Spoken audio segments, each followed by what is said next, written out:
Hi everyone, this is Hari. Welcome to my channel. ఈరోజు మీకు మా తమలపాకు తోట చూపిస్తాను. చలో. అండ్ రీసెంట్గా మీకు నేను బనానా తోట చూపించాను. ఆ బనానా తోట ఇదేనండి. ఈ బనానా తోటకి జస్ట్ పక్కనే మా తమలపాకు తోట కూడా ఉంది. ఒకసారి మీకు ఆ తమలపాకు తోట కూడా చూపిస్తాను చూడండి. ఇదే మా తమలపాకు తోట. అవిసె చెట్లకి ఈ తమలపాకు తీగలు అనేది అల్లిస్తారండి. ఇవి అలా అని ఎక్కువ ఎండ ఉండకూడదు, అలా అని తక్కువ ఎండ ఉండకూడదు. అలాంటి ప్లేస్లో మాత్రమే ఈ తమలపాకు అనేది చాలా బాగా పెరుగుతుంది. ఈ సైడ్ అంతా తమలపాకులు ఆల్రెడీ కోసేశారు కాబట్టి ఈ పక్క కొంచెం తక్కువగా అనిపిస్తుంది. పచ్చగా ఆకులు తక్కువ ఉన్నాయి.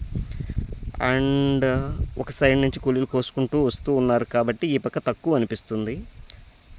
అండ్ ఇక్కడ కాదు కానివ్వండి, ఇదో ఇక్కడ చూడండి, ఈ సైడు చాలా ఎక్కువగా ఉంది. ఇదంతా కట్ చేయాల్సిన ప్లేసు కాబట్టి ఇక్కడ చాలా ఎక్కువగా ఉన్నాయి తమలపాకులు.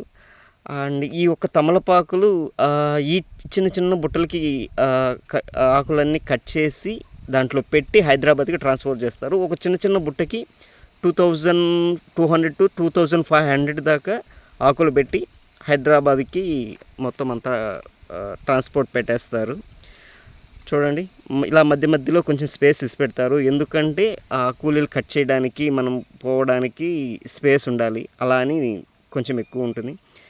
ఓకే, మరో కొత్త వీడియోతో మీ ముందుకు వస్తాను. అంతవరకు bye. Thanks for the watching the video.